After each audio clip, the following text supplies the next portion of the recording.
শিল্প কারখানায় ক্যাপটিভ বিদ্যুৎ সংযোগ বন্ধ করে দিতে চায় সরকার। এই মনোভাব জানিয়ে প্রতিমন্ত্রী বলছেন, গ্রিড লাইন থেকেই শিল্প সংযোগ বাড়াতে চায় মন্ত্রণালয়। নতুন শিল্পের জন্য বিশেষায়িত অঞ্চলে বিনিয়োগের পরামর্শ দিয়ে তিনি বললেন, নিরবচ্ছিন্ন গ্যাস বিদ্যুৎ পেতে সেটাই ভালো উপায়। পাশাপাশি ব্যাংক ঋণের সুদের হার কমানোর তাগিদ দিয়ে ব্যবসায়ী নেতাদের সক্রিয় হওয়ার পরামর্শ দিয়েছেন প্রতিমন্ত্রী। ব্যবসায়ীদের শীর্ষ সংগঠন এফবিসিসিআই এর সেমিনারের আলোচ্য বিদ্যুৎ খাত। শুরুতেই এ খাতে সরকারের অর্জন ও আগামীর পরিকল্পনা তুলে ধরেন বিদ্যুৎ সচিব। আমরা কি করেছি সেটা আপনাদের সামনে উপস্থাপন করতে চাই। ব্যবসায়ী নেতারাও 10 বছরে অগ্রগতির প্রশংসা করেন। বলেন, চলমান উন্নয়ন আর সরকারের লক্ষ্য বাস্তবায়নে দরকার শিল্প খাতে নিরবিচ্ছিন্ন গ্যাস বিদ্যুৎ। এখন প্রায় 20 থেকে 30 মেগাওয়াট বিদ্যুতের প্রয়োজন। সেজন্য বিশেষায়িত অর্থনৈতিক অঞ্চলে বিনিয়োগের পরামর্শ দেন নীতি নির্ধারকরা।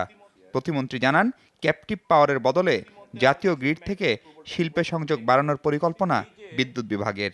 আপনারা যারা ক্যাপটিভ ব্যবহার করতেছেন, এই মেশিনের, এই জেনারেটর মেশিনের এফিসিয়েন্সি মাত্র হলো 20%। আর ওই গ্যাসটা নিয়ে যদি আমি পাওয়ার বানাই, সেটার এফিসিয়েন্সি পাই 45 to 55%। প্লিজ আপনার ক্যাপটিভ পাওয়ার থেকে বেরিয়ে আসেন, আপনারা আমাদের নিরবিচ্ছিন্ন বিদ্যুৎ নেন। যত বেশি বিদ্যুৎ নিবেন, তত বেশি আমাদের ইনভেস্টমেন্ট বাড়বে, তত বেশি আমরা আনইন্টারাপ্টেড পাওয়ার দিতে পারবো। অনুষ্ঠানে এফবিসিসিআই সভাপতি ব্যাংক ঋণের সুদের হারকে অযৌক্তিক ও বিনিয়োগে বাধা বলে অভিহিত করেন। তার সাথে দ্বিমত না করলেও এটি কমানোর জন্য ফেডারেশনকে সক্রিয় হতে বলেন নসরুল হামিদ। যে দেশে 3 থেকে 5 মাসের মধ্যে একটি ইন্টারেস্ট রেট 9 থেকে 14-15% চলে যায়, this is unpredictable situation. Matin ভাই যখন বলতেছিলেন ইন্টারেস্ট কমাতে হবে, আমার নিজেরই দুঃখ লাগতেছিল যে উনি তো ফেডারেশনের প্রেসিডেন্ট, পারলেন না কেন? এবার করতে হবে।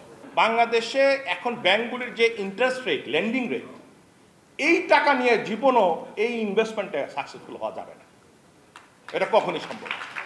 আগামী 20 বছরে এ খাতে প্রচুর বিনিয়োগ লাগবে জানিয়ে বেসরকারি খাতকে এগিয়ে আসার আহ্বান জানান তিনি। জ্বালানিতে ধরি, আগামী 6 বছরে আমার লাগবে প্রায় $40 বিলিয়ন, আর আমার পাওয়ারে লাগবে 41 সালের মধ্যে প্রায় $70 বিলিয়ন। এই টাকা আসবে কোত্থেকে? এই টাকা আপনাদের কাছ থেকে আসতে হবে, সরকারের পক্ষে সম্ভব না। অনুষ্ঠানে প্রধানমন্ত্রীর বেসরকারি খাত বিষয়ক উপদেষ্টা জানান, সরকারের এই মেয়াদেই 2 অঙ্কের প্রবৃদ্ধি অর্জন সম্ভব। পাশাপাশি ব্যাংকিং খাতেও বড় ধরনের সংস্কার আসছে বলে জানান তিনি। There is no justification for any form of দুর্নীতি। মাহফুজ মিশু, যমুনা নিউজ, ঢাকা।